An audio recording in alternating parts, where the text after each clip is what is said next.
How you doing today? Hope you're doing well. We're going to take a little time here. I've done some videos, actually now they're a couple of years ago, about my early gaming experiences, and most of them happened on what you see right here, my old Atari 800 home computer. Back in the late 70s, early 80s, this is how you rocked the games. Pretty much the only thing compared to this was maybe some early Nintendo, the Atari VCS or 2600, that kind of thing, but really this and some and maybe Apple II were the best ways of getting high resolution for the time gaming. Now you can see it's basically has a QWERTY keyboard like most PCs at the time, even a lot of PCs today. You don't see any number pads or anything like that. You have numbers across the top. You had some function buttons along the side there. And the one we used the most was the system reset button because things were always locking up. But the Atari 800 was interesting in that it really could only address 48K in memory. Yeah, the later versions like the 800XL and the 130XE, they could address more, but they were still doing what was called bank switching or bank selecting, which was kind of akin to the early DOS days when you had the high memory. Whenever you had 640K, but you could have 2 meg or 4 meg or 8 meg, and the only way to get to it was to use that high memory driver. That was kind of how Atari did it too, but a much earlier, much cruder form of it. Really, your primary storage and your primary memory were pretty limited and pretty much reflective of the day. You had the read-only cartridges, which were pretty much kind of akin to a CD-ROM or a DVD. Then you had floppy disk, and you had, of course, what everybody started with on these things, cassette recorders, which are notoriously horrible for storage. If you did anything serious, you eventually got a floppy disk drive. And we're not talking, 1.44 meg here. We're talking much smaller sizes, and we'll get to that in a minute. So anyway, here we see a view of the door open, and this is where you put your cartridges. Now, this computer was dumb. It had nothing in it. I mean, if you turned it on, all you get was called memo pad. You could type on a screen, but that was it. When you bought a new Atari computer, it came with the basic computing cartridge, which was the basic computing language, and that would go on what was called the left slot. You see, you have 2 slots there. Later Ataris only had 1, 8 bits, I should say. And with it, you got a power supply, you got an interface cable, you got an RF modulator, and pretty much that was it. Now, looking at the cartridges, you had the left and the right cartridge. Like I said a little earlier, the left cartridge is one you used the most. The right cartridge, you didn't get a lot. You almost never saw anybody making anything for that right cartridge. Primarily, the only thing I ever remember really ever seeing that used the right cartridge was there was some specialty stuff that would do stuff with memory. But really it was if you wanted to burn your own cartridges, which is kind of akin to like burning your own CD-ROM, there was a special cartridge to put in the right slot, and then you'd put the cartridge you wanted to burn in the left slot, and you'd burn yourself a cartridge. And people did that. It was kind of a hobbyist thing. If you had a program you thought was really important, you didn't want to lose it, the best way to do is put it in firmware, which write once, read many. It was pretty much how it worked. But really, like I said, later versions of the Atari, they kind of got away from that. Even Atari never really supported it that well. It was an interesting idea, but it was something that never kind of came to fruition. Now you see I'm holding the cable that basically you would hook into an RF modulator, and that thing would hook into your plain old TV, your old CRT TV. You had a switch on there. You could switch it from either the computer or the TV. A lot of people just unhooked it because the TV signal got so horrible going through those RF modulators that they just gave it up. And what I'm going to show you here now is basically your expansion ports here. You see it from left to right. You've got the other way of outputting, which was to a monitor via a composite DIN cable, and you can see right there. You also had the specialty and unique to Atari 13-pin interface cable there. Which is how you hooked up all your peripherals, printers and floppy drives and cassette drives and all that. That's the TV selector switch. Whatever signal was weakest in your area, you switch from channel 2 or 3. Power button, and of course the power inlet. So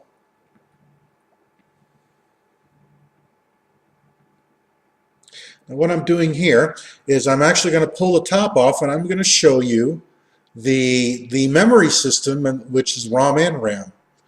And the memory system consisted of 16K modules, and you can see that's 16K. That big thing is 16K, not 16 meg or 16 gig. That's 16K. Remember I said this was 48K max was the memory, especially in the Atari 800.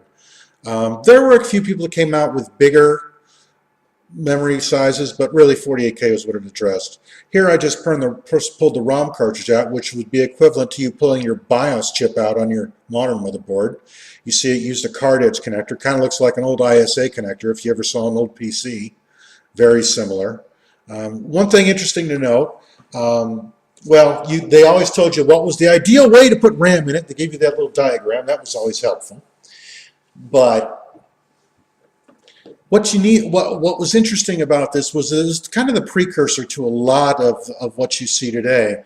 The whole thing with basically sticking memory in a slot instead of it being hardwired to a board, or really just the expandability in general. That was something that was kind of new. I mean, it was a lot harder to upgrade an Apple II or a Commodore than it was an Atari.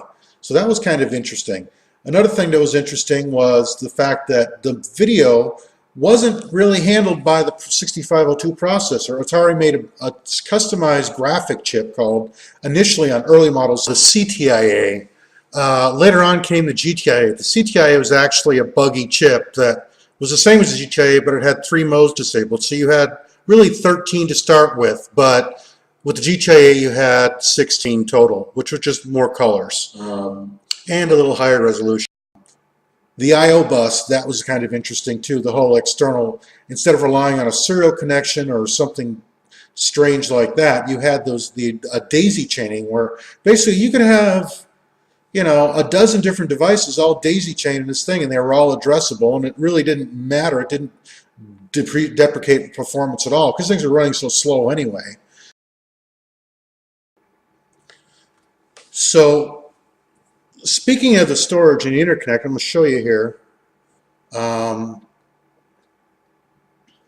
right, if I can find the thing. Okay. Yeah, there it is. This was the 13-pin interface cable for the Atari, and I never saw this cable used by any other vendor. I think this was unique to them. I thought I saw something similar once on a piece of scientific equipment, but that cable would let you hook up things like, say, the Atari 1050 floppy disk drive. This was an enhanced density floppy, which meant instead of, you know, 88K, you got like 105 or 115K, something like that. It wasn't double density, it was like density and a half. The precursor to this floppy drive was the Atari 810, which was single density only. That was it, 88K. But this was probably the best storage option at the time. This was before hard disks, and that's before anything like that. Everything was on floppy disks or cassettes, and you pretty much hoped you could make a backup, because otherwise you were going to, whatever you had, you're going to lose. People had lots of copies of floppies because of that. What they didn't realize is floppies degrade over time anyway. So even if you never used the thing, 10 years from now you try to shove it in there, even if it had never been read, it'll still die. And this is another example. You see the cartridges again, and this is where the gaming come in. There's Pac-Man, and then there's Missile Command. These were the primary ways people use these computers. Then you had the cassette tapes, and there you go. Used to use what Atari called a 410 cassette recorder, which was just a glorified, and early on, a glorified Radio Shack recorder, but they had that special cable hookup. And of course, finally, you had the floppy disk. There I got Zaxxon and Zork here underneath it. So, and they all hooked in with that same weird 13-pin cable. Other than that, it was pretty much any other thing. Gaming, well, used a joystick. Yeah, there was trackballs, and in one of the videos I showed you the Wico trackball I have. I never really liked that trackball too much, though. And there you see that the game controller connection is a 9-pin serial. Well, it's not really serial, but the port is basically serial. And you see I'm picking up here. You can see the ports were on the front. That was the only other input. There were some people that made some stuff that used those ports in a way other than a joystick, kind of, but they still weren't serial ports. If you wanted a 9-pin serial port, you had to buy what's called the 850 interface box. Here's the buttons: system reset, option, reset, start. Again, we use system reset most of the time because it would lock up because you'd always screw up something. But that really shows how towards gaming this computer was. You didn't really see these buttons on other like the Commodores and the Mac, or the Apples, not even Mac, like the Apple IIs. Those were really meant to show you, or meant to be used for gaming. So really, you've got a pretty complete system here, definitely geared towards games, definitely takes a lot of cues from the Atari VCS or 2600. And as time went on, it was funny because some of like the old Atari Lynx or the Atari, there was the 7200, started borrowing a lot from the home computer. In fact, the architecture was really pretty much the same processors, the whole 10 yards. But in any case, this is what I started on, and I still kind of pull this thing out from time to time just because I kind of like to rock the old nostalgia. This thing hooks up just fine with that RF modulator to my plasma TV. You know, as long as you've got some kind of antenna in connection, it'll work. So, but I just hopefully enjoyed this. This is just a little walk around of playing with the Atari 800 here and what it was like and what it was all about. So it was unique in its time, and it's still kind of interesting to look at and have. I still have later versions of this, and I'll probably have them forever. So we've talked about the hardware, and I showed you all the stuff, and I showed you the buttons and all that good stuff, but you know what we need to do? We need to look at a couple of games that we played here. So I've got some examples here from some earlier stuff I did, just to give you an idea of what Atari gaming was like. So without further ado, let's close this video out with something a little more interesting than a bunch of RAM and ROM modules, eh? Let's go. All right, guys, we're going to kick it way old school here. An Atari 8-bit classic. Star Raiders, yep, 1979. Ooh. Hey. Let's turn on our attack computer after you.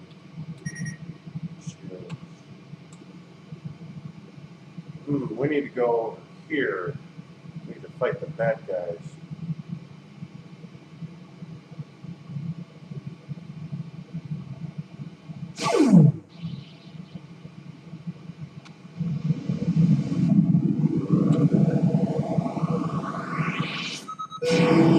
Uh-oh.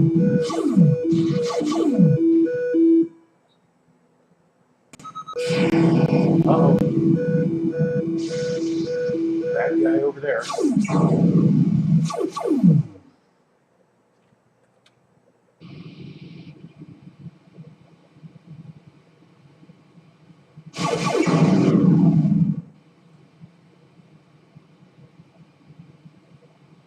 Oh, there's an asteroid.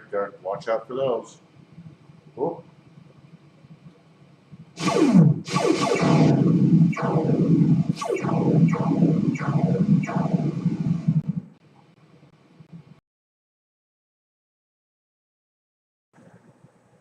You know, before Call of Duty, Battlefield, Need for Speed, and Halo, there was Asteroids. And this is one of the original home computer versions. You see it right there in 1981 Atari. Now, I always sucked at Asteroids, but one thing good about it is it gave you a reason to spend the money on one of these. A trackball. I'm going to attempt to play this game with the trackball. I sucked as a kid. I will probably still suck now. But let's take a look.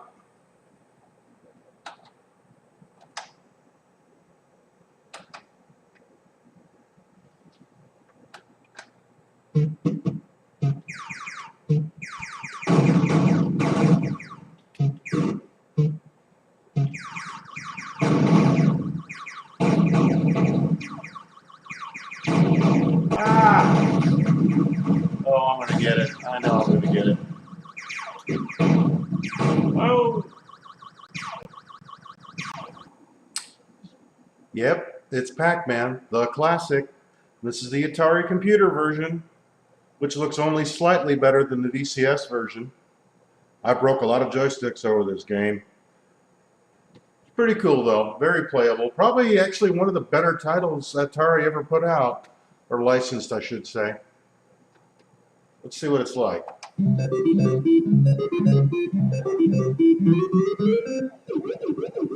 I used to be really good at this.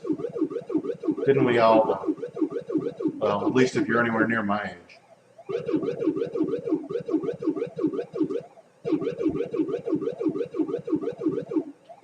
Ah! If I was only 25 years younger.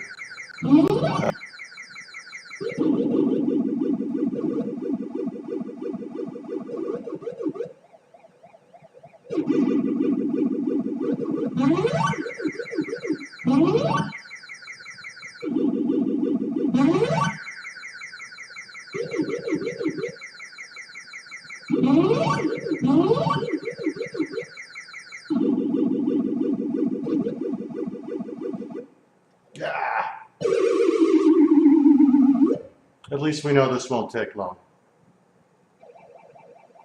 See, they're all pissed off now. I pissed off the ghosts.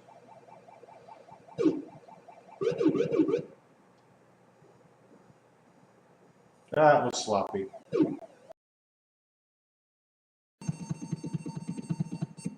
That is the sound of a floppy disk being loaded. Yep, the original Zaxxon.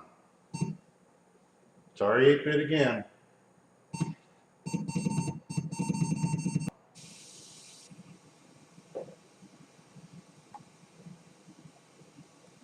So here we are with Zaxxon. Let's go. Up and down.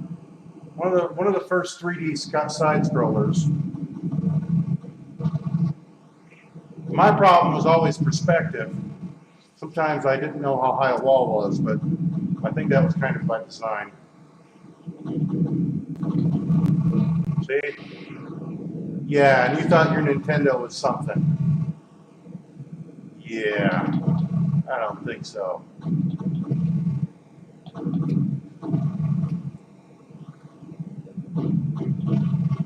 Perspective is tough in a side scroller. All right, let's see if I can get the planes. This one's tough. Ah. I guess I had more problem with the planes than anything else.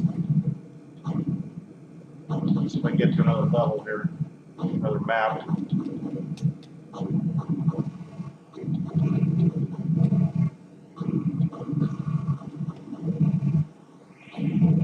God, what difficulty did I set this to? Ah! And you thought piloting a chopper in BF3 was hard. New map.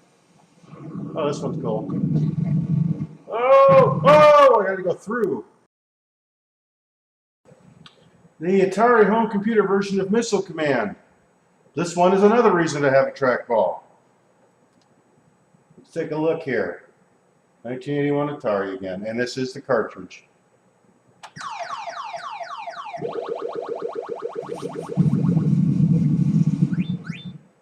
Wink, wink. See, look, all these games are about explosions. That means explosions are good things. Let's see if I can do a twofer.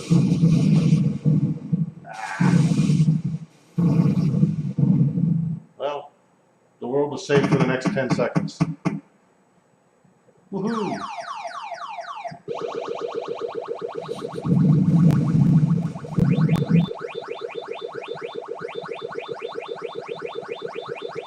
I'm screwed. That's the I'm screwed sound. Ah! Oh, there goes LA and New York. That was exciting. 5 points. Oh, look at that.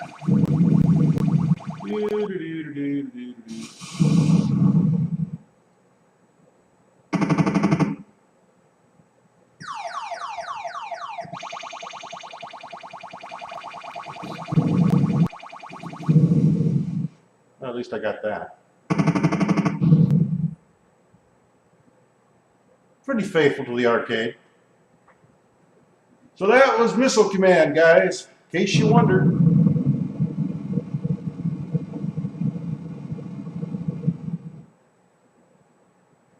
Yeah, that was creative. So, in any case, that's it. Hope you enjoyed it. I'm done.